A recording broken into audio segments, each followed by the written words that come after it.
Apéndice. Pequeña antología. Hemos querido recoger en este apéndice algunos fragmentos correspondientes a distintos autores que pueden servir, a nuestro juicio, para completar o enriquecer el tratamiento de los temas, permitiendo a nuestros lectores un contacto directo dentro de la misma obra con la prosa de diversos pensadores. Intentamos obviar de este modo la dificultad que conlleva a veces la remisión bibliográfica en cuanto a la posibilidad de ubicar las obras. Esto no es óbice, por supuesto, para una consulta más profunda y extensa en contacto con los libros citados. Antes bien, intenta ser un estímulo para ahondar el interés y motivar la búsqueda. Fragmento número 1. La conducta de los otros significativos. El niño aprende los modos del grupo no a través de un encuentro en abstracto con la cultura, sino a través de otras personas. Son ellos los que conocen y le transmiten las pautas de la sociedad, algunos en virtud de sus posiciones particulares o por aparición en ciertos periodos de su vida, se vuelven objetos de una relación emocional y son especialmente significativos en su desarrollo. Estos son sus otros significativos. Definición de los otros. Los otros significativos definen el mundo para el niño y sirven como modelos para sus actividades y conducta. Enseñan al niño en un sentido amplio, otorgando recompensas e infligiendo castigos. Estas recompensas son condicionales. Si el niño se comporta como desean los otros significativos, le otorgan atención, afecto, regalos o lo invitan a participar. Si se comporta de otro modo, le niegan la atención, le dan reprimendas, expresan desilusión, le retiran las gratificaciones esperadas o lo castigan físicamente. Las recompensas y castigos que los otros significativos le administran no son necesariamente congruentes con el placer o displacer que el niño experimenta. Un niño puede desafiar a su padre y ser castigado, pero la gratificación que obtiene de la atención o quizás de la irritación de su padre puede compensarlo ampliamente por el dolor físico. Los otros significativos como modelos. Los otros significativos enseñan al niño a través de su conducta en presencia suya y mediante la expresión de sus sentimientos y actitudes. Ellos otorgan significado a los objetos a través del uso que dan a los mismos. A través de sus interacciones, los otros significativos indican actitudes, sentimientos y relaciones esperadas. La conducta de los otros significativos está también íntimamente relacionada con el desarrollo de la estructura de la personalidad del niño.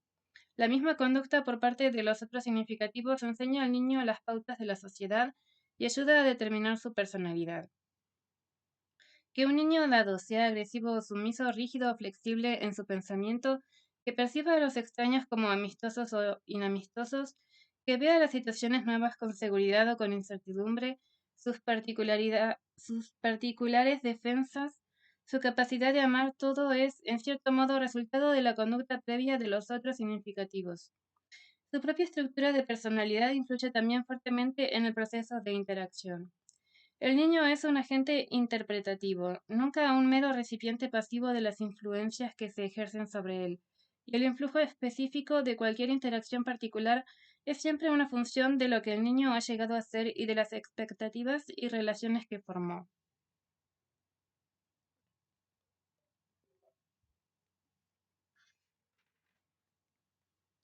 El infante no tiene ni lenguaje ni sí mismo. No puede tomar la posición de los otros ni verse a sí mismo como un objeto, ni tampoco juzgar su conducta pasada, presente y futura. Un adulto, empero, posee estas capacidades. Consecuentemente, podemos preguntarnos, ¿cómo llega a presentarse esta conciencia? ¿Cómo se desarrolla el sí mismo? George Mead presenta una teoría cuyo marco de referencia se utiliza en la discusión siguiente.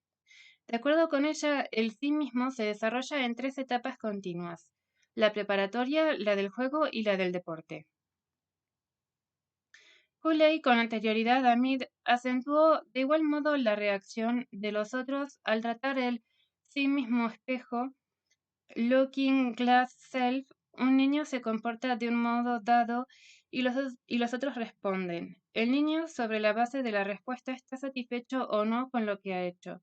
El que un niño se sienta contento o molesto por haber relatado un cuento depende primariamente no de su cuento, sino de la respuesta que provoquen los otros. Él se observa a sí mismo desde el espejo de la otra gente.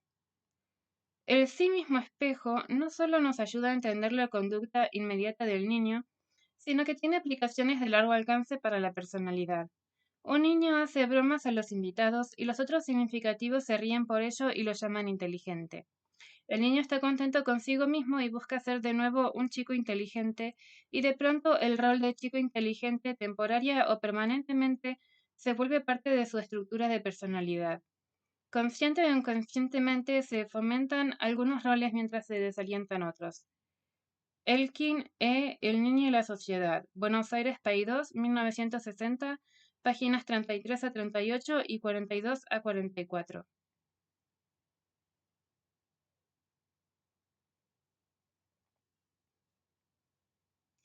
Fragmento número 2. Distintas definiciones de grupo. Pluralidad de individuos que se hallan en contacto unos con otros, que tienen en cuenta la existencia de unos y otros, y que tienen conciencia de cierto elemento común de importancia. Olmsted de El pequeño grupo, Buenos Aires, Paidós, 1976, página 17.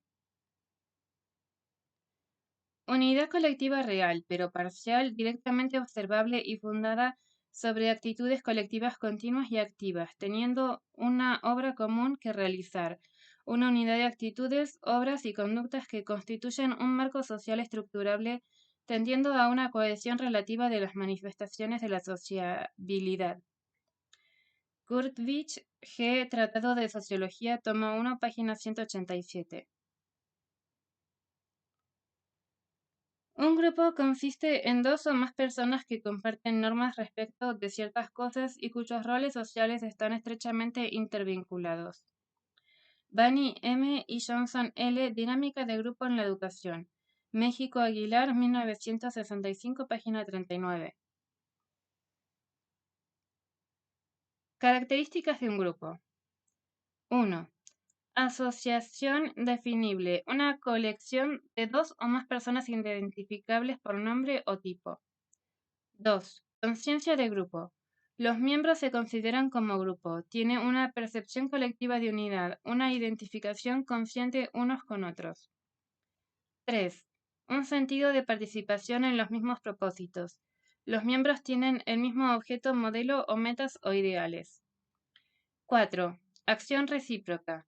Los miembros se comunican unos con otros. 5. Dependencia recíproca en la satisfacción de necesidades. 6. Habilidad para actuar en forma unitaria. Knowles, M. y H. Introducción a la dinámica de grupos. México, Letras, 1962, página 31. Un grupo pequeño es un conjunto de personas en interacción en situación cara a cara, en la cual cada miembro percibe a cada uno de los otros como personas individuales. Vales Seldrich, Diferenciación de roles en los pequeños grupos, Instituto de Sociología, UBA, 1959. El grupo social. Definición y características. Grupos son dos o más personas entre las que existe durante un tiempo determinado una pauta establecida de interacción psicológica, persiguen objetivos comunes y son considerados por los demás como entidad particular. Las notas esenciales de la definición son: 1. Multiplicidad de miembros. 2. Interacción psicológica más o menos organizada. Las relaciones que se entablan deben seguir modelos establecidos. No cualquier tipo de relación puede dar lugar a un grupo. Aún en el grupo más democrático existe una cierta estructura donde cada miembro ocupa una posición relativa a los demás. Podríamos hablar, como lo haremos más adelante, de una estratificación social o de estatus y roles sociales relacionados entre sí. Las funciones que cada uno desempeña obedecen a reglas bien determinadas, sean escritas u orales. En lugar de interacción psicológica, algunos autores hablan de visibilidad subjetiva, es decir, los miembros se consideran integrantes de un conjunto y se comportan como tales. Hablamos de interacción psicológica porque en la interacción social podemos distinguir dos aspectos: el físico o la relación de hecho que implica una proximidad física y el aspecto psíquico que exige la conciencia de la relación con los demás. Esta conciencia se hace más viva o, digamos, se concretiza alrededor de los objetivos comunes. Por supuesto que el aspecto físico es el más fácil de percibir, pero el solo contacto o relación física no basta para constituir un grupo. El comprador y el vendedor se hallan en interacción física, pero no constituyen un grupo. 3. Una permanencia temporal que puede ser breve o llegar incluso más allá de las vidas de cada uno de sus miembros. 4. Visibilidad objetiva. Que los demás consideren a sus miembros como formando parte de una entidad particular. En el caso de visibilidad subjetiva se podría hablar de autodefinición. Los miembros son considerados por los demás como formando parte de una entidad particular. Esto no quiere decir que cada miembro debe ser conocido personalmente por los no miembros. Hoy en día, en las grandes ciudades, los grupos son tan numerosos que nadie puede conocerlos a todos, y menos aún a los miembros que los integran. Pero esto no quita la posibilidad de ser reconocidos como tales. 5. Objetivos comunes. La existencia misma del grupo está condicionada por uno o varios objetivos comunes. Cuando se examinan las definiciones que los autores dan del grupo, encontramos muchas veces que acentúan o el aspecto o relación, lo que hemos llamado interacción psicológica, o bien el aspecto funcional, es decir, los objetivos comunes o satisfacción de las necesidades sociales. En la definición que hemos presentado tratamos de ofrecer los dos aspectos. Biancucci de Introducción a la Sociología, Buenos Aires, Guadalupe, páginas 174-175.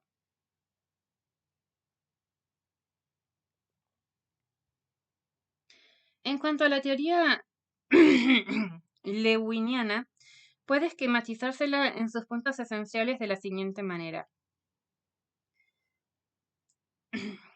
El grupo no es una suma de miembros, es una estructura que emerge de la interacción de individuos y que induce ella misma a cambios en los individuos. La interacción psicosocial está en la base de la evolución de los grupos y de sus movimientos. Dicho de otro modo, entre los individuos que forman el grupo se producen múltiples fenómenos: atracción, repulsión, tensión, compulsión, etc. Las corrientes que se establecen entre los elementos del grupo y entre los elementos y el grupo determinan un movimiento, una dinámica que proyecta en cierto modo al grupo hacia adelante, como si poseyera la facultad de crear su propio movimiento.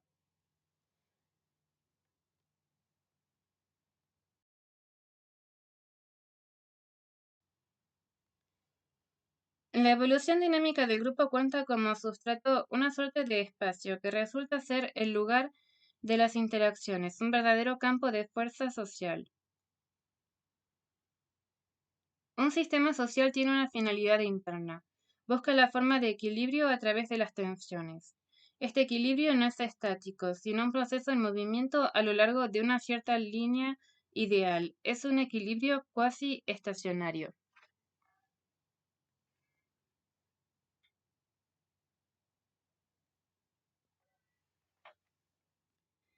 Tendremos oportunidad de encontrar estos principios en la base de todos los trabajos de los discípulos de Lewin y responden a la escuela llamada de la dinámica de los grupos. Edificado, como queda dicho, dialécticamente con los resultados experimentales, implican que el comportamiento de un individuo en grupo está siempre determinado por la estructura de la situación presente.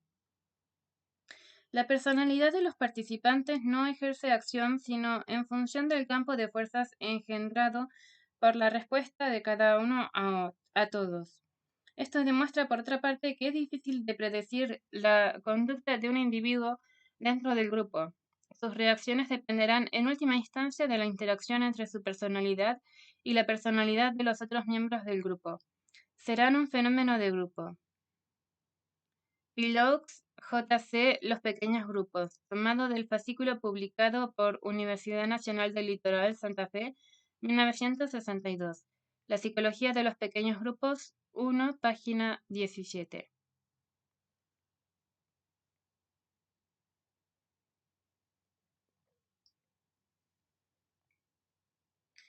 Fragmento número 3.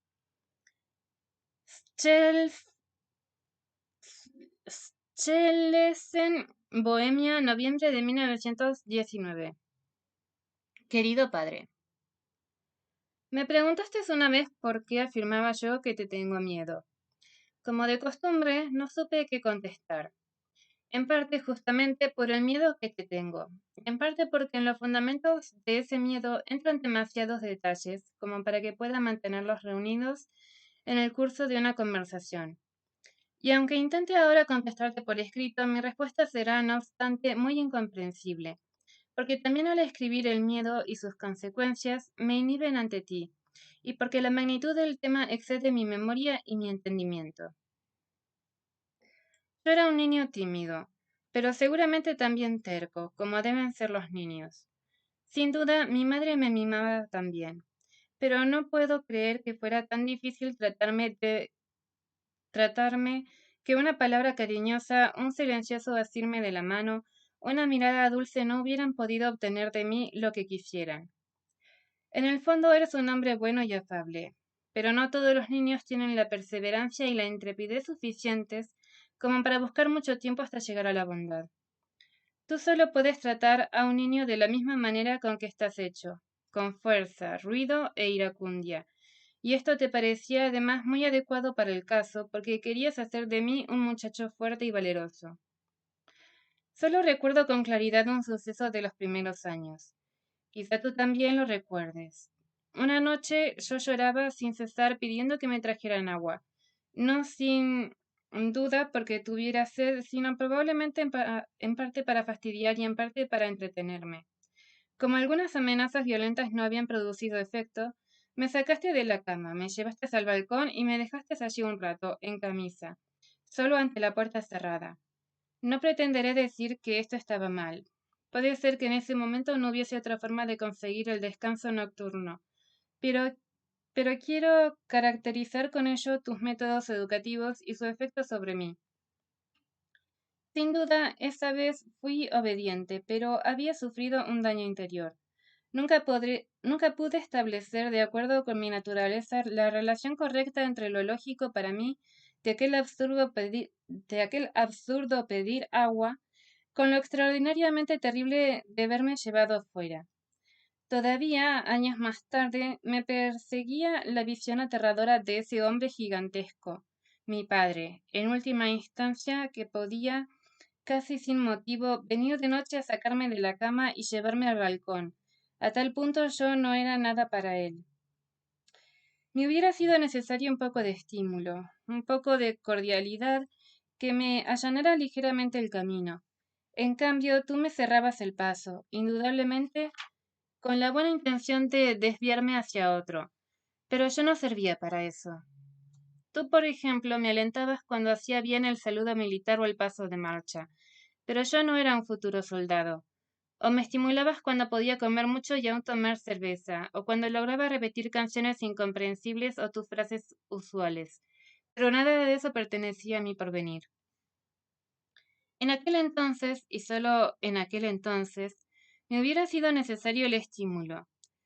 Si tu sola presencia física ya me aplastaba, recuerdo, por ejemplo, cuando nos desvestíamos juntos en una casilla, yo flaco, débil, enjuto, tú fuerte, grande, ancho. Ya en la casilla me sentía miserable, y no solo frente a ti, sino ante el mundo entero, porque tú eras para mí la medida de todas las cosas.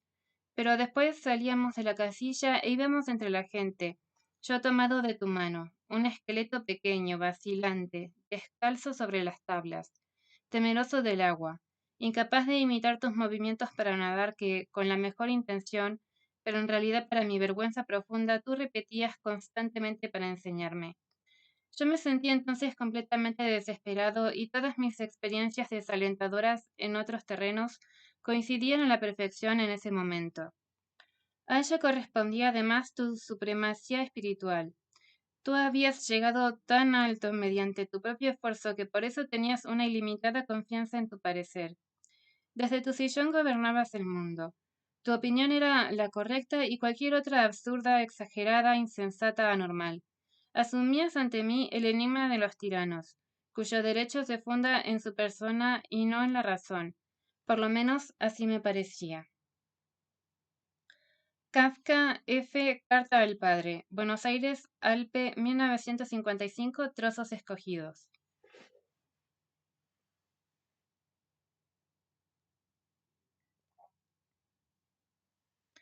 Fragmento número 4. Desarrollo de la valoración condicional. 1. Cuando las experiencias del yo del individuo son juzgadas por ciertas personas, criterios, como dignas o no de consideración positiva, la consideración positiva del individuo respecto de sí mismo también será selectiva. 2. Cuando una experiencia del yo es buscada o evitada, solo porque es percibido como más o menos digna de consideración de sí mismo, decimos que el individuo ha adquirido un modo de valoración condicional. 3. Si el individuo experienciara una actitud de consideración positiva incondicional, entonces no se desarrollaría ninguna actitud de valoración condicional. La consideración de sí mismo sería incondicional. Nunca se plantearían discrepancias entre su necesidad de consideración positiva y la valoración organísmica, y su funcionamiento psíquico sería óptimo. La presencia de una cadena de sucesos semejantes es hipotéticamente posible y por lo tanto importante para la teoría, aunque es poco probable que exista en la realidad.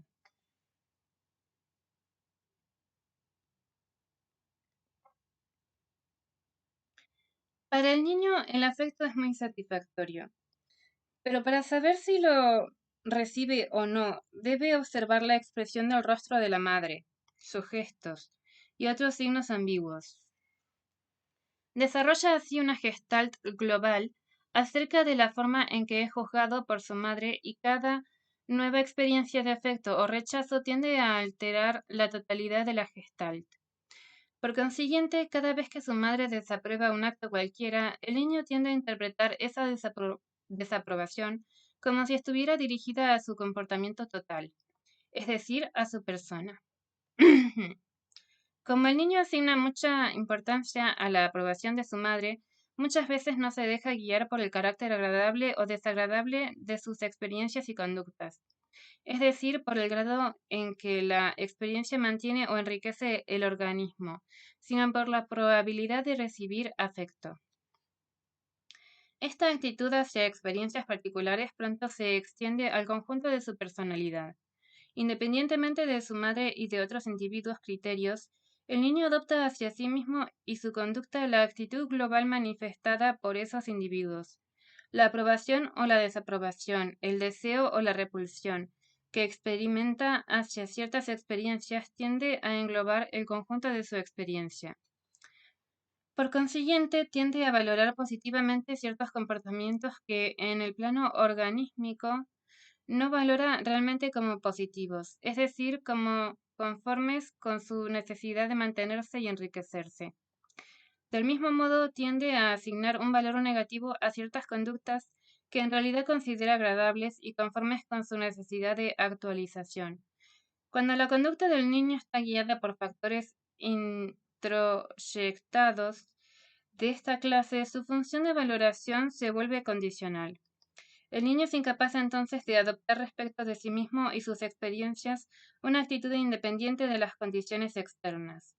En adelante buscará o evitará ciertos comportamientos en función de esas condiciones, sin preocuparse de las consecuencias que ello pueda tener para su necesidad de actualización del organismo.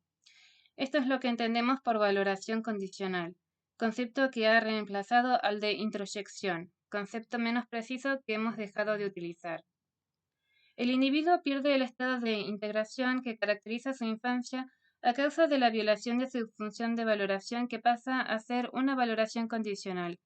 Desde ese momento su concepto del yo incluye percepciones distorsionadas que no representan adecuadamente su experiencia, y su experiencia incluye elementos que no han sido incorporados a la imagen que él tiene de sí. El individuo no puede vivir como una persona totalmente unificada. Algunas de sus funciones adquieren un aspecto peculiar y distintivo, y tienden a amenazar la estructura del yo. Para mantener esa estructura, el individuo debe recurrir al uso de defensas. En algunos momentos la conducta es controlada por el yo, y en otros por ciertos aspectos de la experiencia que no están incorporados a la estructura del yo. La personalidad queda por lo tanto dividida con las tensiones y el funcionamiento inadecuado que acompaña a tal pérdida de unidad. Esto, a nuestro juicio, es lo que constituye la alienación del hombre. No ha sido auténtico consigo mismo con su propia y natural valoración organísmica de su experiencia. En su intento de preservar la consideración positiva de otros, ha falsificado algunos de los valores de su experiencia y los ha percibido en función del valor que tienen para otros. Rogers, C. Terapia, Personalidad y Relaciones Interpersonales. Buenos Aires, Nueva Visión, 1978, páginas 67 a 70.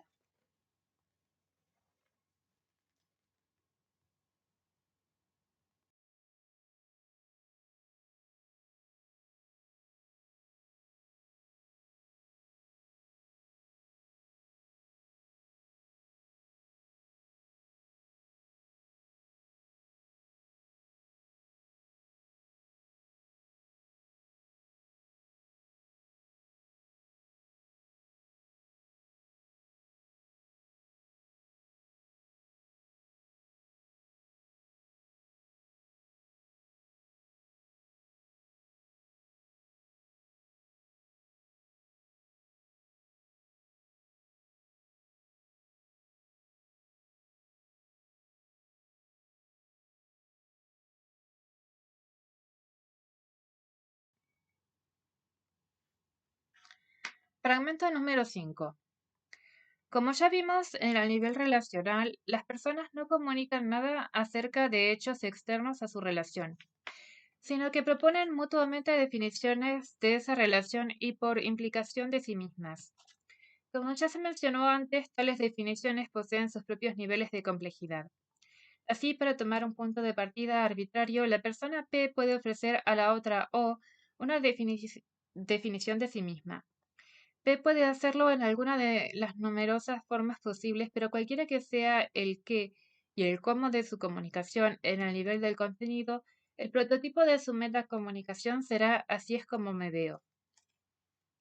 Es inherente a la naturaleza de la comunicación humana el hecho de que existan tres respuestas posibles por parte de O a la autodefinición de P, y las tres son de gran importancia para la pragmática de la comunicación humana. Confirmación. O puede aceptar confirmar la definición que P da de sí mismo. En nuestra opinión, esta confirmación por parte de O de la visión que P tiene de sí mismo es probablemente el factor que más pesa en el desarrollo y la estabilidad mentales de los que hemos podido detectar hasta el presente a partir de nuestros estudios sobre comunicación. Por sorprendente que parezca, sin este efecto autoconfirmador, la comunicación humana no se habría desarrollado más allá de los muy estrechos límites de los intercambios indispensables para la protección y la supervivencia. No habría motivos para comunicarse por la comunicación misma. Sin embargo, la experiencia cotidiana demuestra que gran parte de nuestras comunicaciones tienden precisamente a ese propósito. La vasta gama de emociones que los individuos experimentan los unos respecto de los otros, desde el amor hasta el odio, probablemente no existiría y viviríamos en un mundo vacío de todo lo que no fueran las actividades más utilitarias, un mundo carente de belleza, poesía, juego y humor. Parecería que, completamente aparte del mero intercambio de información, el hombre tiene que comunicarse con nosotros a los fines de su autopercepción y percatación, y la verificación experimental de este supuesto intuitivo se hace cada vez más convincente a partir de las investigaciones sobre la deprivación sensorial, que demuestra que el hombre es incapaz de mantener su estabilidad emocional durante periodos prolongados en que solo se comunica consigo mismo. Pensamos que lo que los existencialistas llaman el encuentro corresponde a esta esfera, así como cualquier otra forma de conciencia incrementada de sí mismo que sobreviene como resultado de establecer una relación con otro individuo.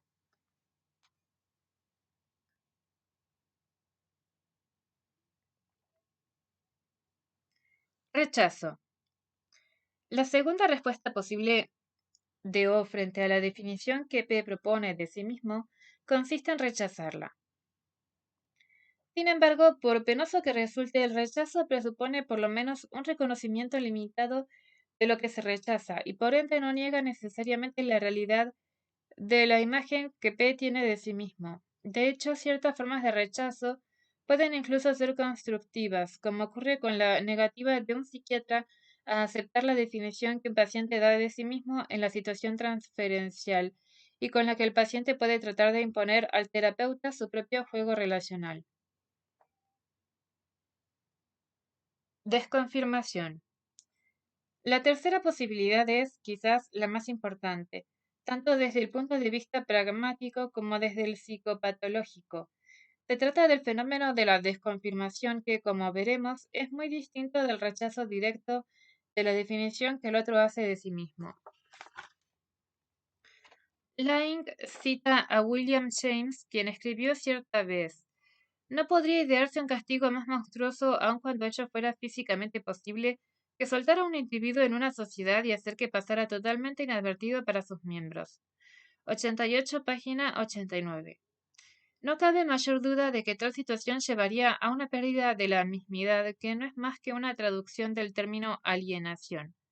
Tal como la observamos en la comunicación patológica, la desconfirmación ya no se refiere a la verdad o falsedad, si existen tales criterios, de la definición que P da de sí mismo, sino más bien niega la realidad de P como fuente de tal definición. En otras palabras, mientras que el rechazo equivale al mensaje "estás equivocado", la desconfirmación afirma, de hecho, "tú no existes". Watzlawick, P. Helmich, Beavin, J. y Jason D. Teoría de la comunicación humana. Buenos Aires, Tiempo Contemporáneo, 1973, páginas 85-88.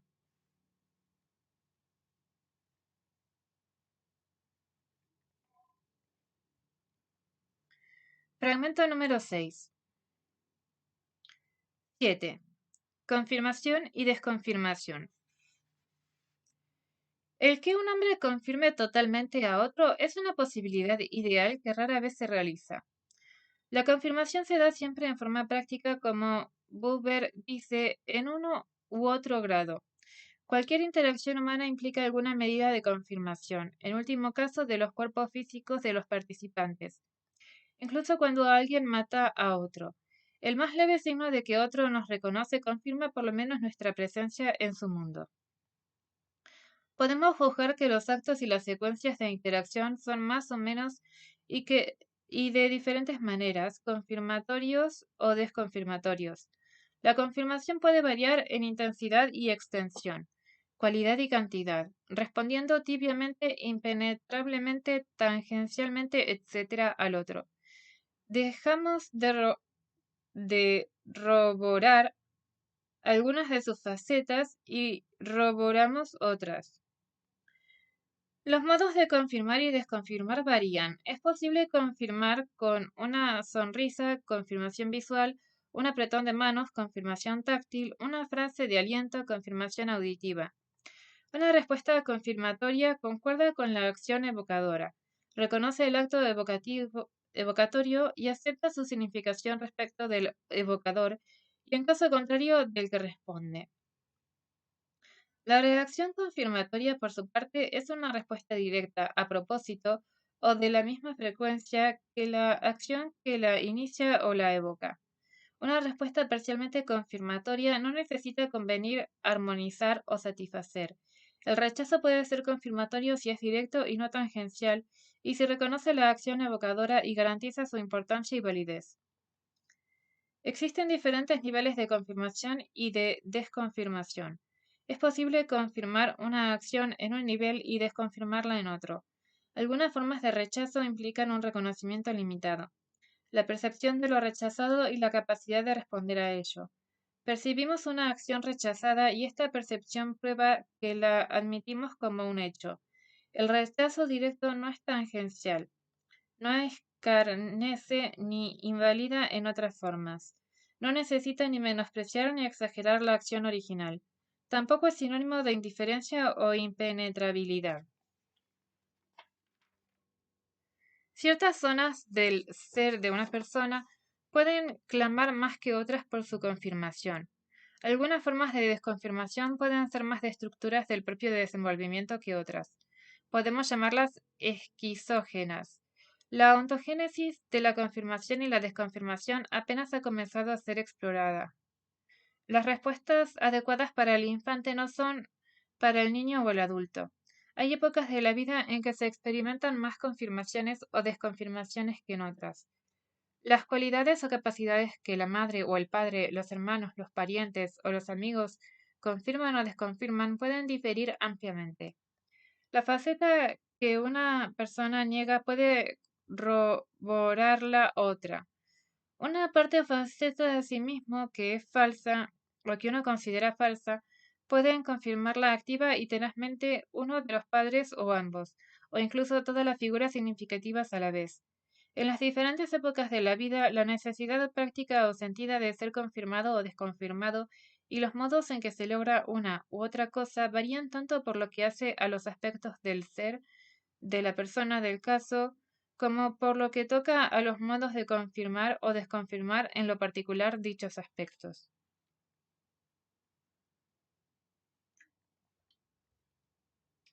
En la actualidad se han estudiado numerosas familias y no solo aquellas en las que uno de sus miembros ha llegado a ser considerado psicótico, en cuyo seno hay escasa confirmación genuina de padre a padre, así como del hijo por parte de cada uno de ellos, separada o conjuntamente, algo que puede no ser evidente pero que es posible estudiar objetivamente. Se encuentran interacciones caracterizadas por una pseudo-confirmación, esto es, por actos que se hacen pasar por confirmadores pero que son falsificados. Fingimientos de confirmación atraviesan las apariencias de confirmación. La ausencia de genuina confirmación o pseudo-confirmación puede adoptar la forma de una corroboración de una ficción que se toma por el niño mismo y sin que se dé crédito al niño real. La pauta familiar característica que han revelado los estudios de las familias de esquizofrénicos no se refiere tanto al hijo que ha sido descuidado por completo o que ha sufrido un trauma innegable, sino al que ha estado sometido a una sutil pero persistente desconfirmación, inadvertida de ordinario. Luego de muchos años, la falta de genuina confirmación toma la forma de una corroboración activa de un falso yo, de suerte que aquel cuyo yo falso es confirmado y su yo real desconfirmado se ve colocado en una posición falsa, y al estar en una posición así siente culpa, vergüenza o angustia por no ser falso. Line R. El yo y los otros. México, FCE, 1974, páginas 94 a 99.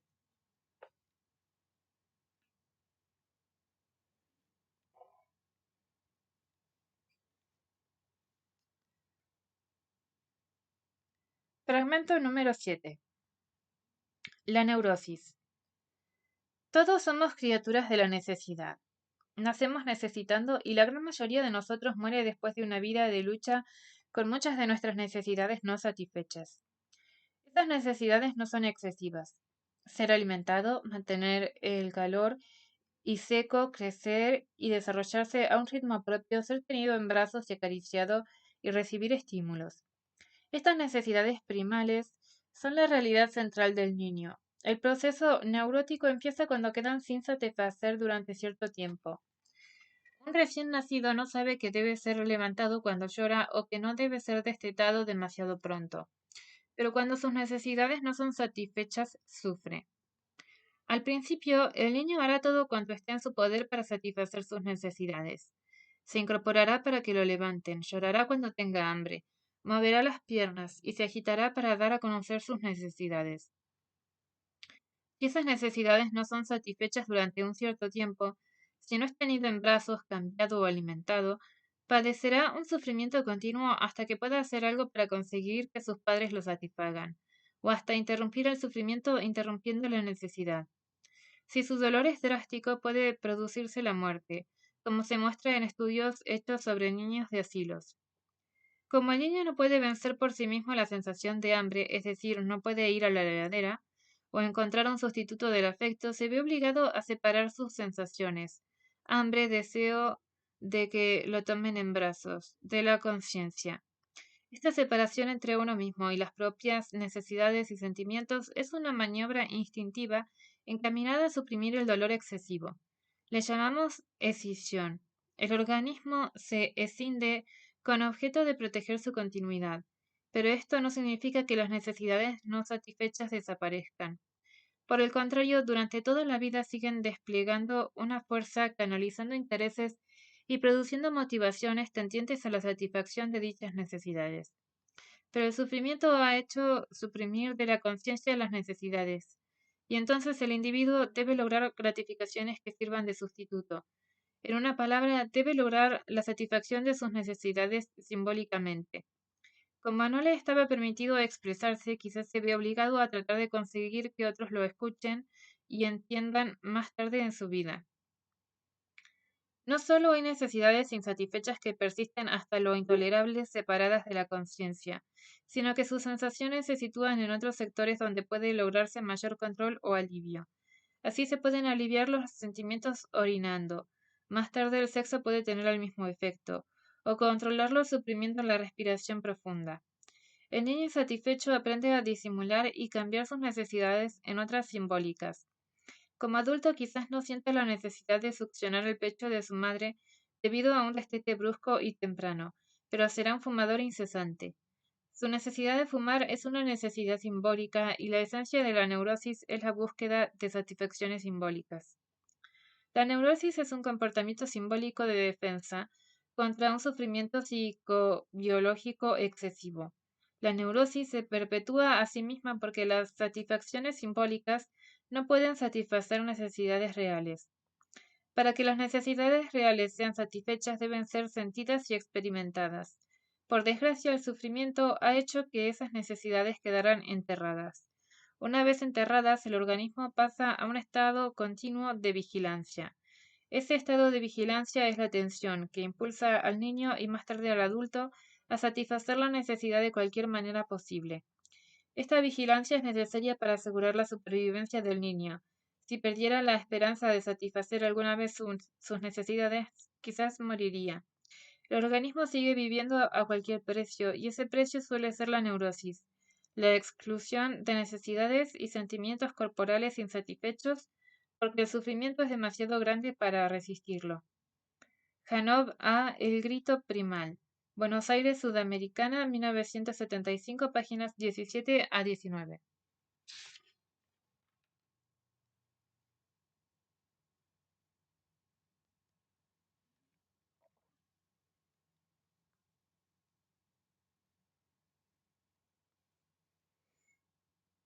Fragmento número 8. La categoría de grupo primario en oposición al grupo secundario alude a un tipo de vínculo con gran carga afectiva. Pulley, el creador de este concepto, lo caracteriza así. Por grupos primarios entiendo aquellos que se caracterizan por una asociación y cooperación íntimas y frente a frente. Desde el punto de vista psicológico, el resultado de esta asociación íntima es una cierta fusión de las individualidades en un todo común, de manera que la vida comunitaria y el objetivo del grupo se convierten en la vida y en objeto de cada una de ellas. Quizás la manera más simple de describir esta totalidad es la de decir que se trata de un nosotros. Esto implica la especie de simpatía y de identificación mutuas que el nosotros se expresa naturalmente. Cada uno de ellos vive con el sentimiento del todo y encuentra en ese sentimiento los principales objetivos que se fija su voluntad. Cooley Social Organization, 1909, páginas 23-28. La caracterización que hace Cooley de los grupos primarios indica que los lazos afectivos allí existentes son de naturaleza positiva o básicamente empática y de tipo íntimo. Esta descripción se ajusta en principio al grupo familiar de origen, madre, padre, hermanos, que denominamos grupo primario primordial.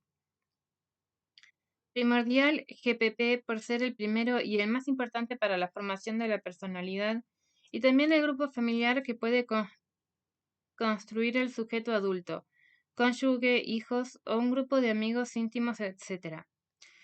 Ahora bien, la dicotomía grupo primario-grupo secundario está lejos de cubrir todo el espectro de posibilidades.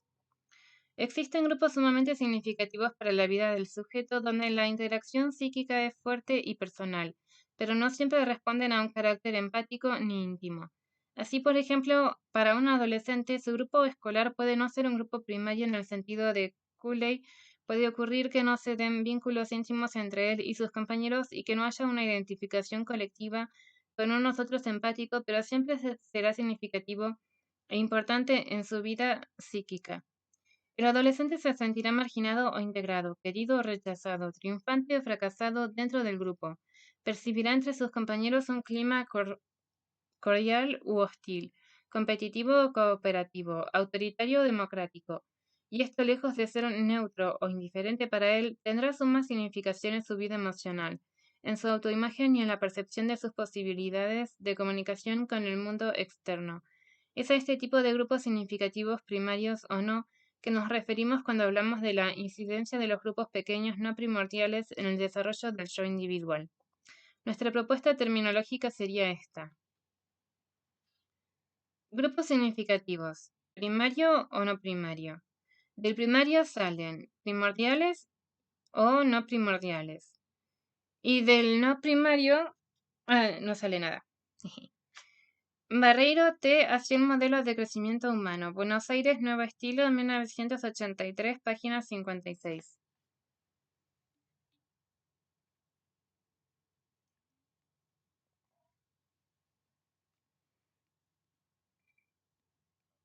Fragmento número 9. Educación e identidad.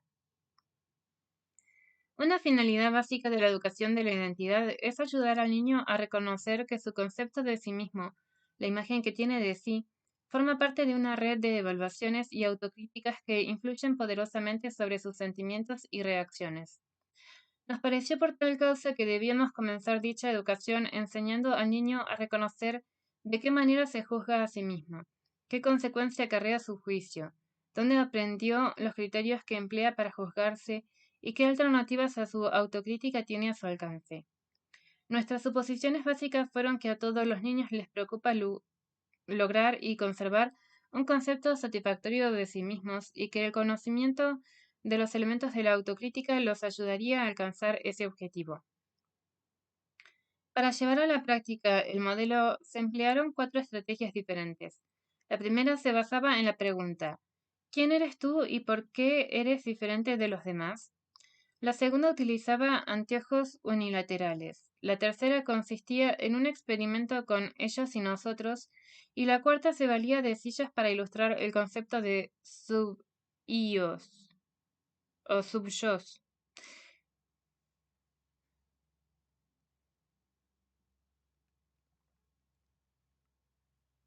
Anteojos unilaterales. Esta serie de lecciones, desarrollada por Gerald Weinstein, se basa en la idea de que los sentimientos dominantes de las personas afectan lo que ellas ven y la manera en que reaccionan, y de que su percepción del mundo no es necesariamente exacta ni compartida por los demás. El uso de anteojos unilaterales se reveló como una estrategia que podía ayudar a los niños a comprender hasta qué punto el mundo es un producto de sus percepciones, así como también la influencia decisiva que ejercen estas sobre su manera de reaccionar ante el mundo y sobre la opinión que se forman acerca de los mismos, acerca de sí mismos. Los alumnos. Los alumnos eran 30, contaban 10 u 11 años y asistían a una escuela experimental sin grados, dependiente de una gran universidad urbana del nordeste de Estados Unidos. En su mayoría eran aplicados, tenían facilidad para expresarse y eran capaces de llevar a buen término, tanto en forma individual como integrados en pequeños grupos, las tareas escolares que se les asignaban. Sus padres eran profesores de la universidad o estudiantes que seguían en ella los cursos comunes o los cursos para graduados. Era obvio que todos los alumnos pertenecían a familias destinadas a progresar en la escala social, aun cuando sus ingresos pudieran ser bajos por el momento. Preocupaciones y diagnóstico. La mayoría de los alumnos demostraban preocupación por lograr una imagen positiva de sí mismos. Para ser alguien hay que conseguir que los otros chicos lo miren a uno con respeto, opinaban muchos. Un niño expresó, hay que ser independiente y no hacer lo mismo que los demás. Para distinguirme, dijo otro, me opongo a todo, soy muy individualista. En esta clase era la actitud típica, hay que ser uno de los que mandan, duro y frío y saber dominar y dirigir cualquier grupo. Para llegar arriba hay que luchar con todas las armas, peleas, disputas, murmuraciones. Tanto los que participaban como los que se retraían ponían de manifiesto su preocupación por la identidad. Al preguntárseles qué anteojos resultaban más cómodos para mirar el mundo, la mayoría contestó que los suspicaces. Esa elección reflejaba un temor subyacente de ser señalados, desaprobados, de que se los hiciera sentir inútiles, pequeños o desvalidos. Las expresiones de suspicacia revelaban a menudo un temor fundamental. ¿Se burlarán de mí? ¿Me aplazarán en el examen? ¿Se están riendo de mí? La actitud suspicaz de los niños cumplía una función de autodefensa. Weinstein G. y Fantini M. D. La enseñanza por el afecto. Buenos Aires, Paidós, 1973, páginas 93 a 104.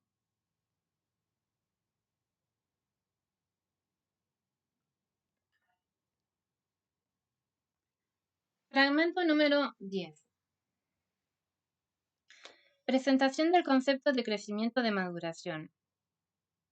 1. Crecimiento primario y crecimiento de maduración. En primer lugar, nos será útil distinguir a los efectos del análisis entre dos tipos de crecimiento posible, que llamaremos respectivamente crecimiento primario y crecimiento de maduración. Llamaremos crecimiento primario a lo que usualmente se conoce y estudia como crecimiento o desarrollo del niño, proceso que se produce en el periodo de la lactancia, la infancia y la adolescencia y que conduce a la transformación final del niño en adulto. Durante esta etapa de crecimiento se produce un desarrollo corporal abierto y manifiesto y un acelerado desarrollo psíquico que se da en forma paralela y estrechamente unido al desarrollo corporal y la maduración orgánica. Este crecimiento conduce al individuo al logro de habilidades fundamentales, tales como el habla y el caminar. Permite el desarrollo del pensamiento desde la etapa de la inteligencia sensorio-motriz hasta la adquisición del pensamiento abstracto. Posibilita el acceso del niño al dominio de las nociones tempoespaciales fundamentales y de un sistema conceptual básico que le permite moverse dentro de la realidad, etc. El crecimiento primario constituye, al menos en parte en ciertos aspectos, una exigencia biológica del organismo. Puede llegar a ser imperfecto o deficiente en la medida en que no encuentre nutrientes adecuados, tanto orgánicos como psíquicos, o en la medida en que resulte abiertamente impedido por algún agente o causa externa. Traumatismo, enfermedades, represión psicológica intensa, o aún en la medida en que la maduración orgánica se presente alterada por algún factor de índole congénita. Pero en líneas generales y en una primera aproximación al tema, puede decirse que el crecimiento en este periodo de la vida responde a leyes internas del organismo y tomará elementos de donde pueda vorazmente para cumplir con la lógica inherente a su desarrollo. En general, dentro de nuestra cultura se considera que el crecimiento del hombre concluye cuando culmina lo que aquí hemos llamado el crecimiento primario. Se visualiza la vida humana como un proceso en el que se produce un crecimiento, niñez, adolescencia, un periodo de estancamiento o permanencia, adultez, y luego una época de decadencia, vejez, senilidad. Hay una figura en la que hay un punto que dice nacimiento, del que sale una flecha ascendente, dentro de paréntesis dice crecimiento, y este comprende primero niñez y luego adolescencia. Esa flecha se queda estancada en un punto del que dentro de paréntesis dice permanencia, y que sería la adultez, una línea que va derecha, ni en subida ni en bajada, sino que va derecho, o sea, estancada. Y del punto al que llega esa flecha, perdón, empieza a salir otra flecha descendente que dice dentro de paréntesis decadencia y que se divide primero en vejez y luego en senilidad. Esta flecha llega a un punto en el que dice muerte. Y el título de este esquema es La meseta de la vida humana dentro de la concepción dominante.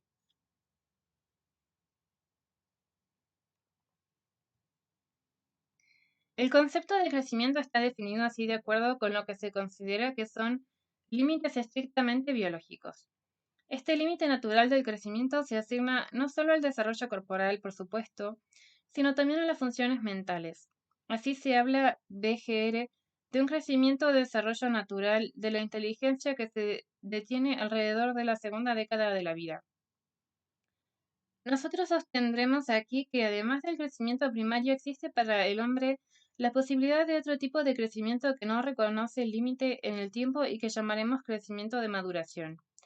La intensidad y duración del crecimiento de maduración no está prevista en el código genético del individuo a nivel biológico como parece estarlo, al menos en ciertos aspectos, el crecimiento orgánico primario, sino que deviene una realidad o se ve coartado según el caso a partir de cierto tipo de interacción del hombre con un determinado medio ambiente. Este crecimiento de maduración no se traduce en un aumento de las dimensiones corporales del sujeto ni en la adquisición rápida y evidente de aptitudes sensoriomotrices o intelectuales. Es más lento y menos espectacular que el crecimiento primario. Tampoco parece responder, como dijimos, a una exigencia biológica, sino a una tendencia y a una potencia psíquica del hombre inserto en cierto tipo de cultura. De ahí que sea a la vez muy difícil de descubrir y analizar científicamente y muy fácil de frustrar o coartar por circunstancias vinculadas con la historia vital del individuo y de su inserción en el medio.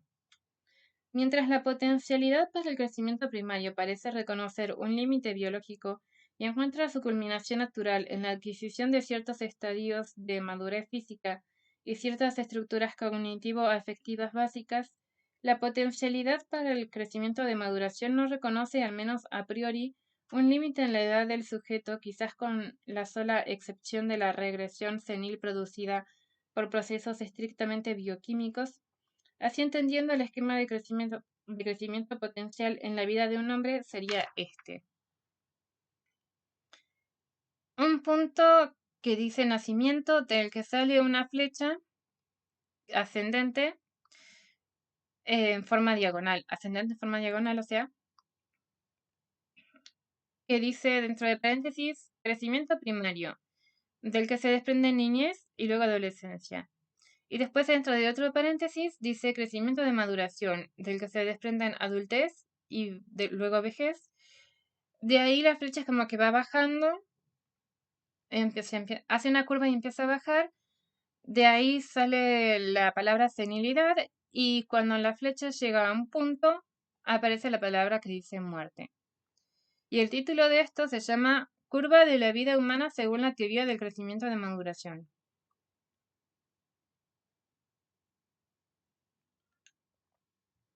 El crecimiento de maduración se produce básicamente en la dimensión psíquica. Está estrechamente vinculado con la capacidad de aprendizaje del hombre y con su apertura para el cambio y las transformaciones. En nuestro modelo de crecimiento, el crecimiento de maduración se traduce en un fortalecimiento y enriquecimiento de la personalidad individual.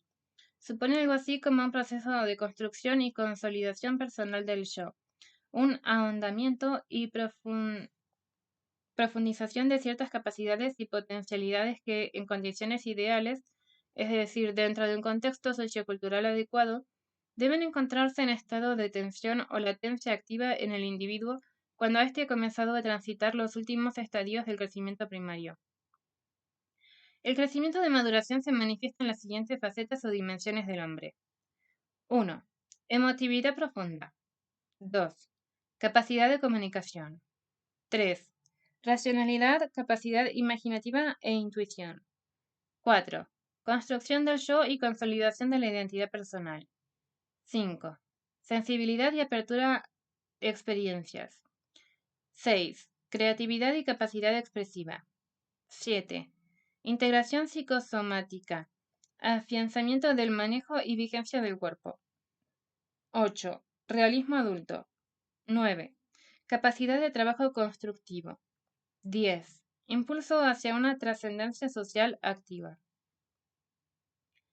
Barreiro T. hacia un modelo de puntos suspensivos offset, páginas 29 a 35.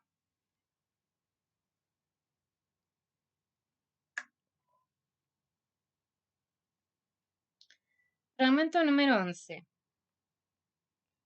5. El grupo sano. Un grupo pequeño sano es el que crea salud mental y alienta y promueve el crecimiento psíquico de madurez en sus miembros. ¿Cómo es un grupo sano? Dentro de un grupo sano existe un clima de aceptación, de afecto y de seguridad básica real. En un grupo sano existe un clima de recíproca simpatía. Sus miembros tratan de percibir, de sentir realmente al otro, con sus necesidades más profundas y de estimular en él sus cualidades humanas y sus potencias individuales. Una descripción más analítica de las características de un grupo sano sería la siguiente. 1. No hay autoridad autoritaria. El líder, si lo hay, acepta e incorpora críticas, está dispuesto a fundamentar sus consignas, no pretende imponer normas arbitrarias, etc. El líder es sensible a las necesidades y posibilidades del grupo y alienta en cada uno de los miembros un crecimiento psicológico hacia la madurez de modo que su propio rol sea cada vez menos relevante. El líder no siente su liderazgo como una forma de poder, incluso está dispuesto de buen grado a declinar totalmente su liderazgo en caso de que el grupo madure y pueda prescindir de su conductor.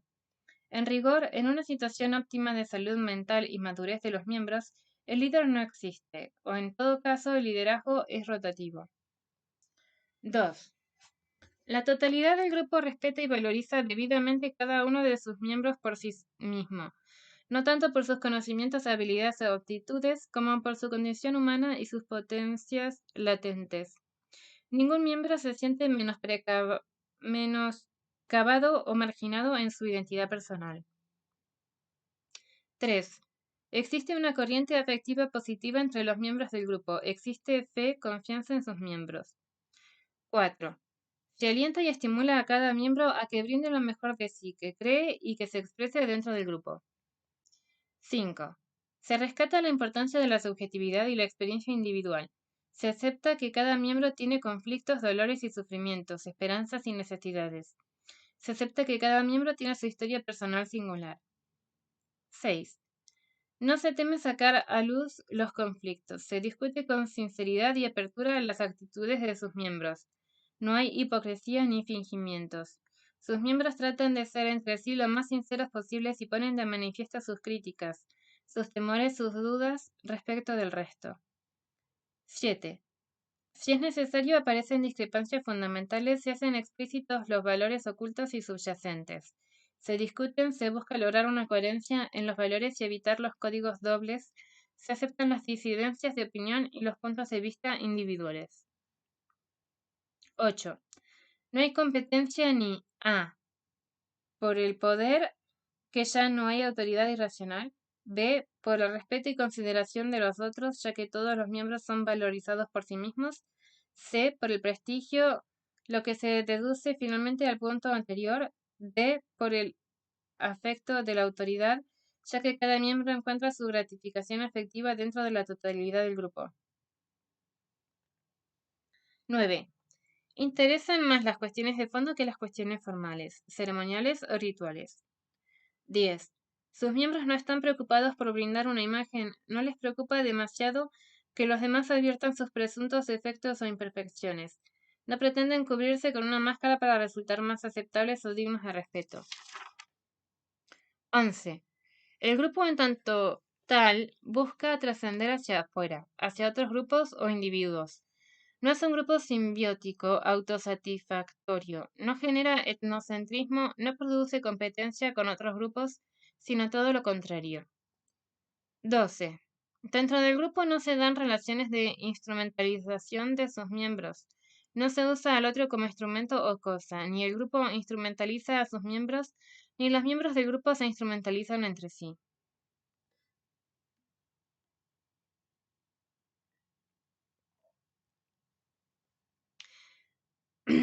Veamos algunos de los efectos del grupo sano sobre la personalidad individual. Si en el grupo hay una participación realmente igualitaria, si el liderazgo es auténticamente democrático y cada persona sabe que será consultada y su opinión será valorada y escuchada con respeto, su percepción de sí mismo se enaltecerá. Se verá a sí mismo con mayor dignidad y autoestima real. Si sabe que será bien acogido, bien recibido, que habrá un respeto profundo por él, que será aceptado y comprendido en sus necesidades, no se defenderá o al menos debilitará sus barreras defensivas. La pertenencia a un grupo con estas características disminuye notablemente el nivel de ansiedad por la propia identidad. En la medida en que los individuos sienten que no hay agresión indirecta o encubierta, resurge la esperanza de llegar a una identidad individual digna, unívoca, entera, reconocida y aceptada por los demás. Muy probablemente nacerá en él un sentimiento de cooperación y solidaridad hacia el grupo, a través del afecto hacia sus compañeros y el placer que siente en su compañía. Nacerá el deseo de hacer cosas que sirvan a los demás, porque el molde individualista egoísta no será ya funcional. Si el individuo siente que su vida interior, peculiar, su experiencia personal, su historia personal, no es algo oscuro y descartable, sino que tiene un valor y un sentido en la comunicación interpersonal y que además muy probablemente tiene puntos en común con las vivencias de otros miembros del grupo, la forma de sentirse a sí mismo y a los demás se humanizará.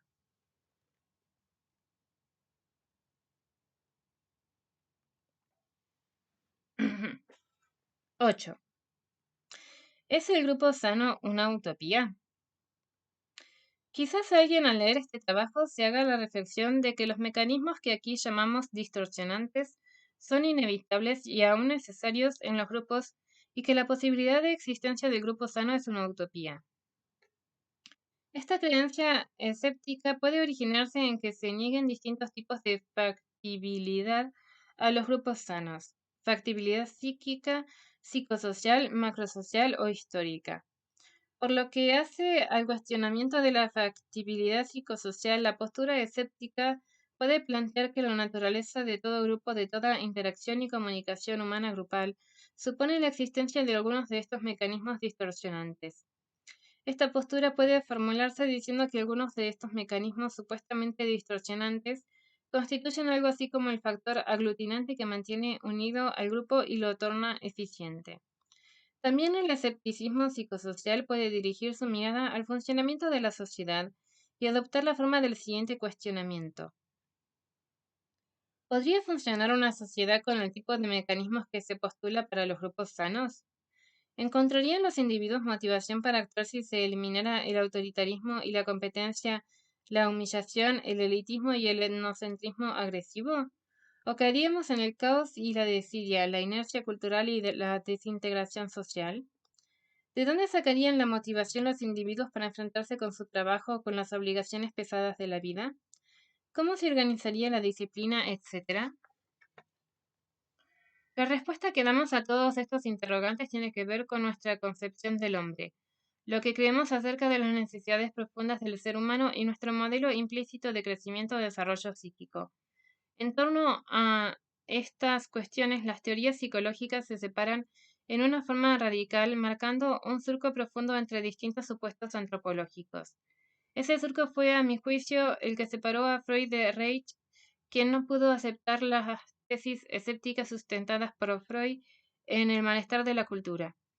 Tengo la impresión de que el pensamiento antropológico o psicológico contemporáneo se está polarizando en torno de dos disposiciones radicales: un instintivismo reduccionista y escéptico y una postura humanista existencial. Mi creencia personal es que no solo los grupos sanos pueden existir, sino que ellos son una fuente insustituible de salud y crecimiento personal, y que en la medida en que los grupos sanos pudieran multiplicarse, la existencia del hombre sobre la Tierra cambiaría fundamentalmente, que comenzaría una nueva era para la humanidad. Todo esto naturalmente debe ser fundamentado teóricamente y esto no es precisamente una empresa pequeña. Por otra parte, acá se plantea el problema de la factibilidad a nivel macrosocial e histórico de instituciones que alienten o promuevan tales microestructuras sanas. Esta cuestión cae obviamente por completo si fuera de los límites del presente artículo. pero también constituye, a mi juicio, un formidable desafío teórico para nuestra época. Barreiro T. hacia un modelo de puntos suspensivos, OPSID, páginas 62 a 66.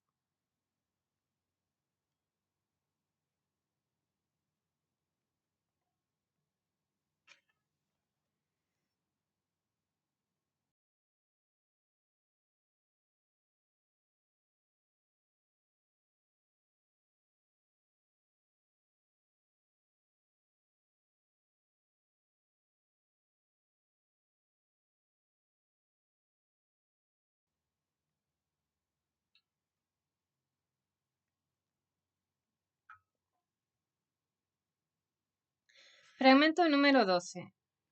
Mecanismos distorsionantes de la comunicación y la interacción humana. 3. Efectos de estos mecanismos sobre la persona. En un grupo difícilmente se presente uno solo de estos mecanismos, operando en forma aislada. Por lo general se presentan varios de estos mecanismos unidos en una constelación, potenciándose recíprocamente. Sería necesario analizar con todo detalle en qué consiste cada uno de estos mecanismos y el efecto deteriorante que cada uno o quizás que cada constelación tiene sobre la personalidad individual.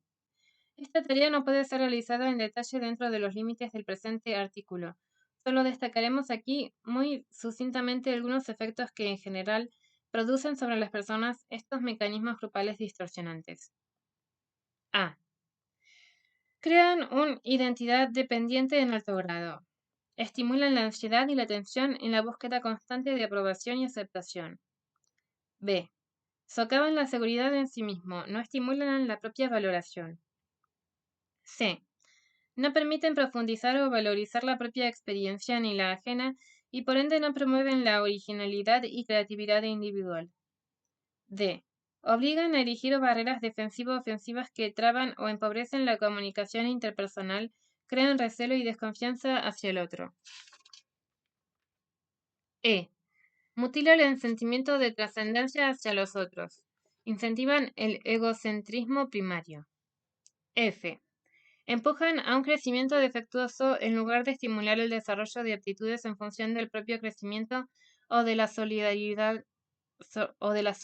social afectiva.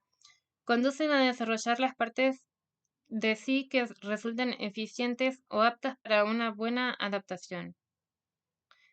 En una síntesis muy apretada, podríamos decir que estos mecanismos afectan básicamente la percepción de sí mismo, impiden el desarrollo de una identidad madura y bloquean, a veces sutil pero eficazmente, la comunicación humana. Estas tres deficiencias se van realimentando recíprocamente, constituyendo un verdadero círculo vicioso gestador de neurosis. Un círculo vicioso en el que está, por ejemplo, en un punto identidad inmadura, que pasa a otro punto que dice comunicación distorsionada, mala percepción del otro, desconfianza básica en el otro, que pasa a otro punto que dice mala percepción de sí mismo, desconfianza en sí mismo, inseguridad ontológica, lying, que vuelve al punto de identidad inmadura y así sigue eternamente. Quizás estos mecanismos distorsionantes estén en la base de la ansiedad y la angustia características del hombre en nuestro tiempo.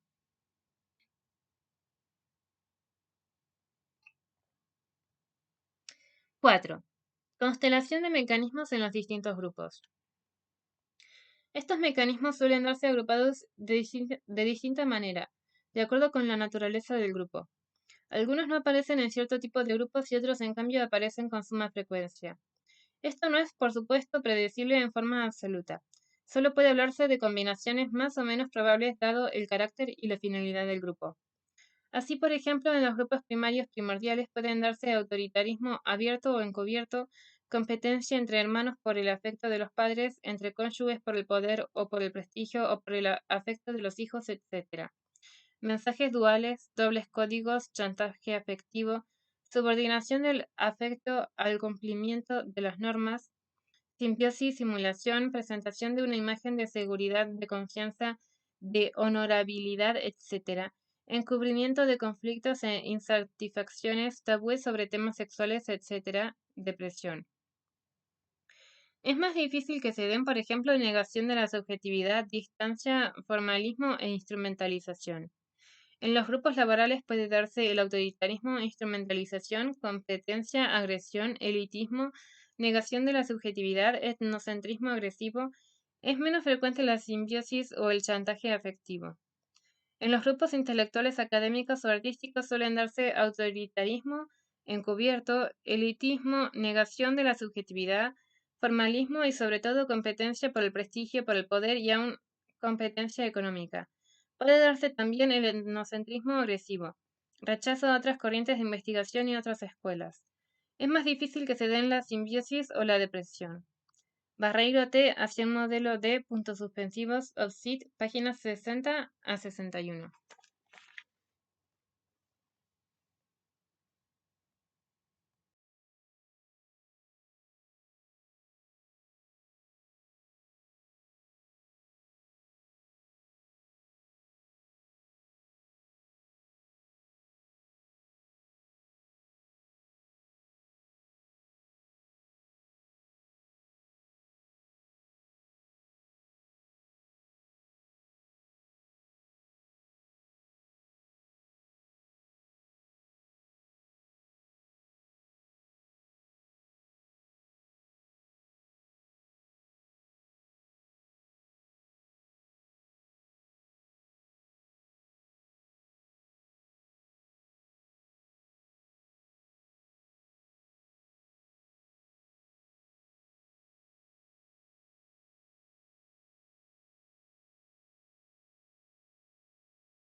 Fragmento número 13. La personalidad influida por prescripciones de rol comunes. Competencia y cooperación. Algunas prescripciones de rol, como observamos al comienzo de este capítulo, se aplican a todas las personas que participan en el sistema de roles. En la medida en que una sociedad aplica estas prescripciones de rol a todos sus miembros, debemos esperar encontrar ciertos rasgos estándar de personalidad que nos caractericen a todos. Las sociedades difieren mucho en este aspecto, pero todas proporcionan ciertas prescripciones de rol comunes. En esta sección nos ocuparemos solamente de ciertas sociedades que se caracterizan por prescripciones comunes de roles más o menos competitivos, o más o menos cooperativos para todos sus miembros. Valoraciones culturales en cuanto a la competencia y la cooperación. Cuanto mayor es la frecuencia con que un individuo se halla en situaciones en las que cabe competir con otros, más oportunidades tiene de fracaso así como de éxito. Algunas sociedades les proporcionan a sus miembros muchas oportunidades para el éxito y el fracaso competitivos y otras relativamente pocas. Algunas sociedades demuestran poner un énfasis fuerte y rotundo en la competencia.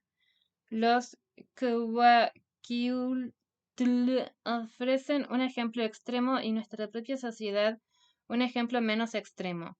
En otras sociedades como los Batonga del África o los indios Zuni de Nuevo México, existe muy poca competencia en todas las áreas de la vida. También en estas sociedades los individuos enfrentan amenazas, desarrollan inseguridad y asumen roles desviados. Pero esto parece ocurrir con menor frecuencia debido a la virtualidad ausencia de toda una clase de situaciones que hacen probable la amenaza del fracaso, es decir, las situaciones competitivas. Las situaciones competitivas son aquellas en las que dos o más individuos están motivados hacia la misma meta limitada. Limitada significa simplemente que cuanto más logra de la meta uno de ellos, menos queda para los otros. A veces las metas están limitadas por razones que no tienen nada que ver con la cultura, como cuando el medio no basta para proporcionar el sustento necesario para satisfacer a todos. Sin embargo, es más común que la escasez de las cosas por las que la gente compite esté dictada culturalmente, en parte por lo menos. Los honores, los títulos y las posiciones de especial rango están limitadas por las costumbres, no por ninguna necesidad natural. Los juegos y los deportes competitivos también están pensados de modo que solo una persona o un equipo salgan victoriosos.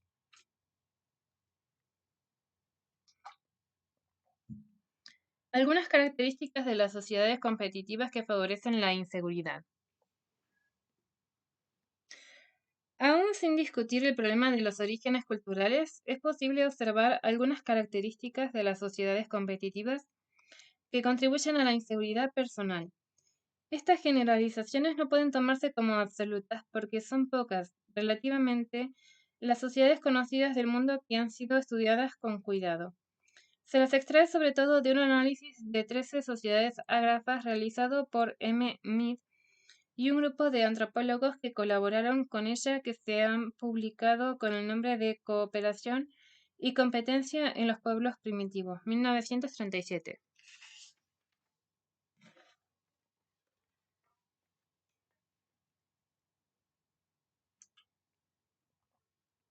Énfasis en las conquistas individuales. Todas las sociedades asignan a los individuos ciertas posiciones y roles sobre la base de rasgos como la edad y el sexo, sobre las que ellos no tienen ningún control. Todas las sociedades asignan también otras posiciones sobre la base del logro individual. Las sociedades competitivas ponen más énfasis que las no competitivas en este último tipo de posiciones. Entre los Batonga no competitivos, los privilegios y las responsabilidades del individuo se consideran determinados por el destino. Un hombre mejora su posición trabajando y esperando su herencia de esposa y ganado, pero no entrando en competencia.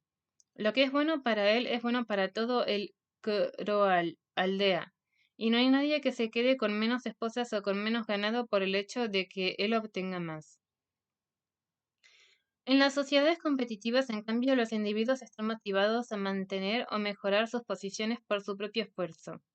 Entre los Kuakiutl, el valiente se ve constantemente amenazado con la pérdida de su posición si no devuelve regalos mayores que los que ha recibido, si no realiza hazañas de coraje personal mayores que las de sus rivales y así sucesivamente. El hecho de que haya nacido con un cierto rango no lo releva de la necesidad del esfuerzo constante, solo define quiénes han de ser sus competidores. En cuanto a su personalidad, y no es de extrañar, los hombres Kuwakiutl son de acuerdo con nuestros criterios egocéntricos, prontos a ofenderse, dados al mal genio y a violentas expresiones de ira y a veces también de acuerdo con nuestros criterios, abiertamente sádicos. La competencia puede proporcionar una poderosa fuente de motivación, pero cuanto mayor es el número de roles en los que el éxito depende del logro competitivo y cuanto mayor es la importancia adscrita al éxito competitivo, más frecuentes son las oportunidades de fracaso, amenaza e inseguridad. Newcomb, T. Manual de Psicología Social, Buenos Aires, Eudeva, 1973, tomo 1.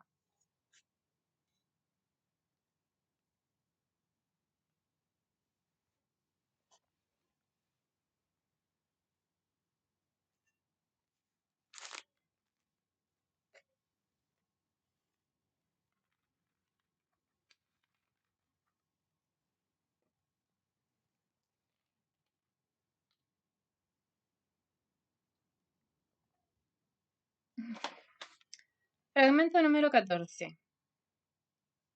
¿En qué consiste la potenciación positiva mutua? Este fenómeno consiste en algo así como una dialéctica positiva o de mutuo incentivo de la creatividad, del descubrimiento y la libertad expresiva. Cuando se produce esta situación grupal, las personas reaccionan como sensibles diapasones, gestando ideas y emociones ante el estímulo que les provee el aporte de otro o de los otros. Un esquema muy sencillo para diagramar este tipo de interacción sería el siguiente. Hay tres círculos. En el primero hay letras en mayúscula A, B, C, D esparcidas dentro del círculo. Cada una tiene una X, una crucecita, y hay una flecha que parte de A hacia B, o sea, de la crucecita de A hacia la crucecita de B. En el segundo círculo, dentro del mismo, hay cuatro crucecitas distintas.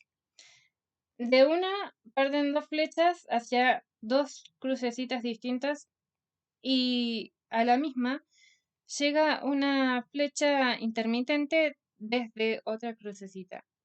Y en el tercer círculo, dentro del mismo, de una X salen dos flechas también eh, intermitentes hacia dos X distintas. Y de una de esas X distintas sale una flecha común hacia otra X apartada. Figura 4, esquema de la potenciación positiva mutua. Es como se llaman ese esquema. Lo que dice o hace A motiva o suscita ideas y emociones positivas en B, y este las expresa a su vez. La intervención de B motiva a C y a D, quienes quieren compartir con el grupo lo que sienten o piensan a partir de lo expresado por B. A su vez, la intervención de C de Gracia induce a A mayúscula a producir un nuevo aporte valioso para los demás, y así va creciendo una rica y original producción colectiva.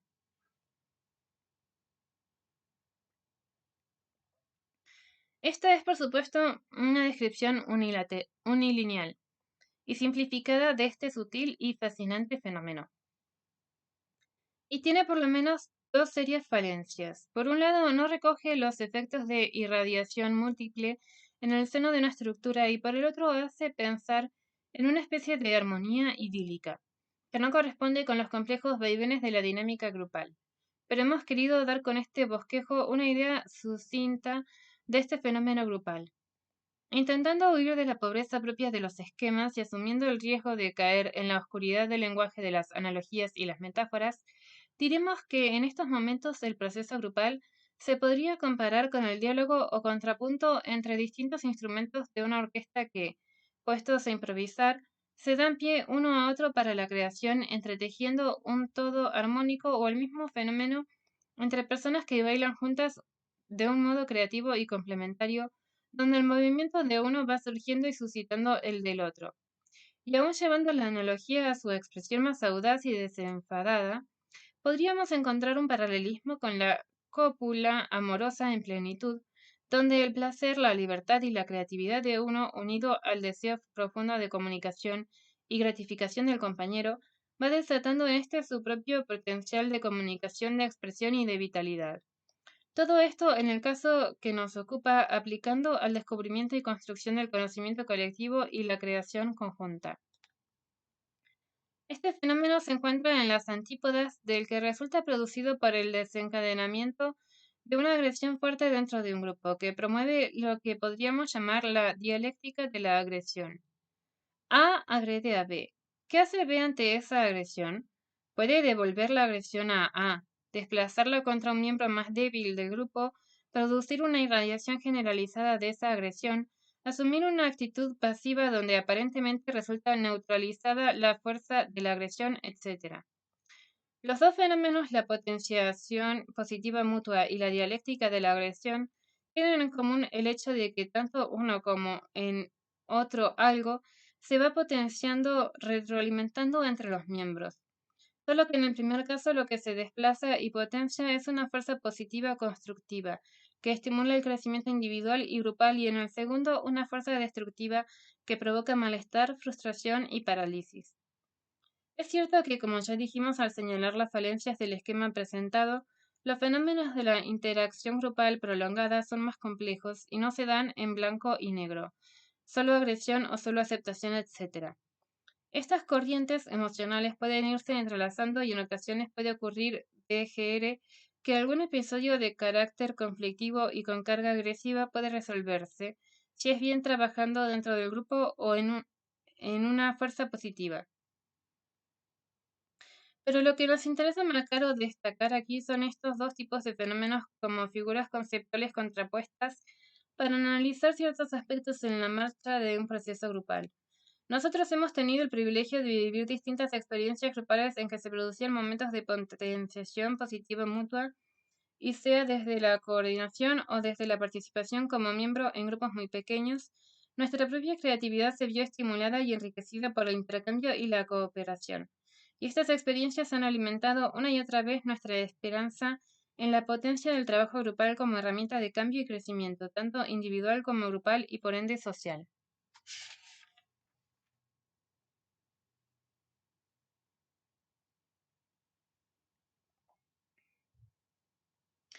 ¿Cómo es posible la potenciación positiva mutua? La posibilidad del fenómeno de la potenciación positiva mutua se da, por una parte, como resultado del debilitamiento de los miedos o fantasías que suelen agitarse en los grupos.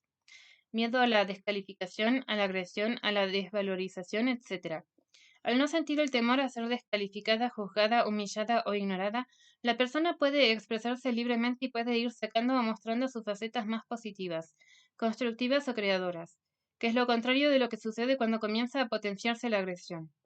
Este fenómeno fue muchas veces conceptualizado o verbalizado por algunos miembros del grupo, con frases como, acá no tenemos, acá no tememos ser juzgados, podemos hablar libremente. Podemos mostrarnos tal como somos y sabemos que no nos van a descalificar, etc. Por otra parte, esto se vincula con una cuestión muy delicada como son los procesos mentales que se suscitan en los intercambios dialógicos o grupales y en general en todo proceso de comunicación verbal. Un proceso de comunicación es siempre una dialéctica entre los mundos internos individuales, sus cosmovisiones, sus lógicas interiores.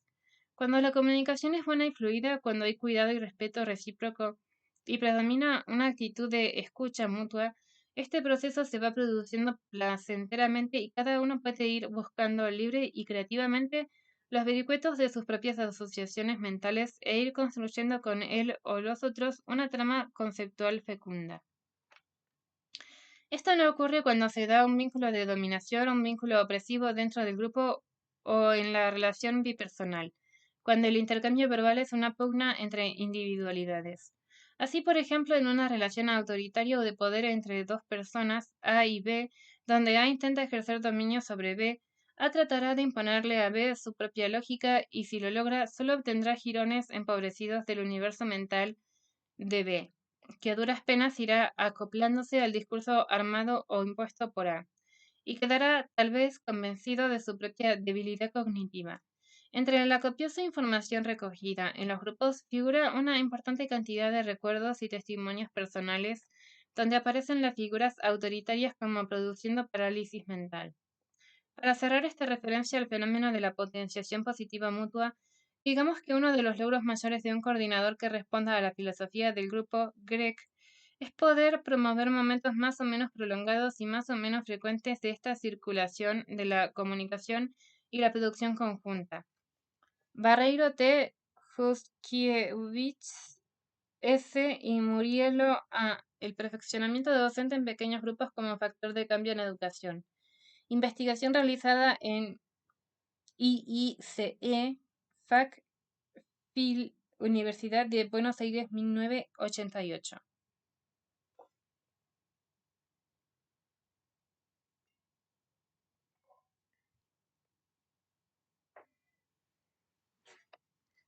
Fragmento número 15. La autogestión social supone, en efecto, una modificación en profundidad de las instituciones. Al decir instituciones parecería que recaemos en una concepción cosificante y turkeniana de la sociedad, pero en absoluto es este el caso. La institución para nosotros es una realidad esencialmente psicológica. Ninguna institución existiría si su existencia no fuera sostenida a cada instante por la totalidad de los individuos que forman parte de ella y que sin pausa la aceptan o la rechazan, la conocen y la utilizan. Inclusive la presión ejercida por una categoría de individuos sobre otra en una institución es una realidad psicológica. Esta presión es en efecto una amenaza que se puede aceptar o no, y por tanto, toda institución depende de la mentalidad de los individuos que forman parte de la institución. Cambiad esa mentalidad en un mínimo y veréis inmediatamente cambiar la institución. Ahora bien, esa mentalidad depende a su vez de la educación. Por educación no entiendo solamente la escuela, sino también todo lugar o todo organismo donde se aprende algo. La escuela es, sin embargo, un lugar privilegiado, pues está organizada para la educación. Puede tanto bloquear por completo todas las posibilidades de transformación del individuo, aún en el interior de la escuela, como asegurar una máxima apertura sobre el mundo. Esto depende naturalmente también, en este caso, de la institución escuela, concebida a la vez como superestructura organizativa y como voluntad colectiva de los individuos. Lobrot M. Pedagogía Institucional, Buenos Aires, Humanitas, 1976, páginas 350 a 351.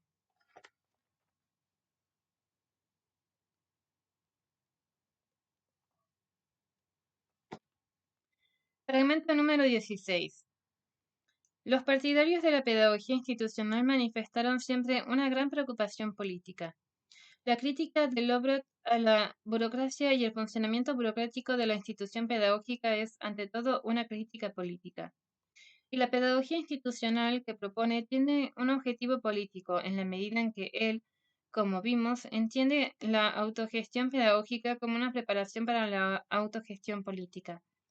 Ciertamente la autogestión social no puede ser una respuesta prefabricada y semejante a un ábrete sésamo.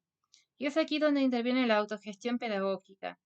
La autogestión social supone en efecto una modificación en profundidad de las instituciones.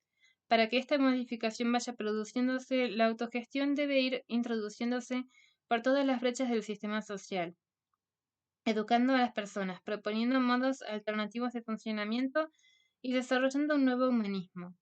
La autogestión, que ahora puede ser poco más que pedagógica, según Lobrot, irá poco a poco minando las bases de la organización burocrática de la sociedad.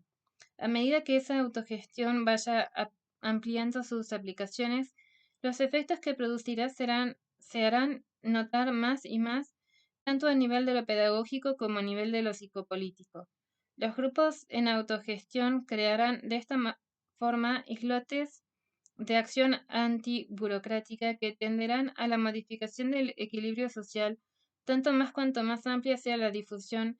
Así lo ha entendido también de Hameline. Si la concepción vertical de la autoridad del maestro se inscribe en la perspectiva política general de ausencia de autogestión de la sociedad por la misma, la institución instituyente autogestionaria en las clases puede hacer que el modelo pierda su valor y que se entable un proceso irreversible de cambio social. Palacio Jesús, La cuestión escolar, Barcelona, La Haya, 1984, página 270.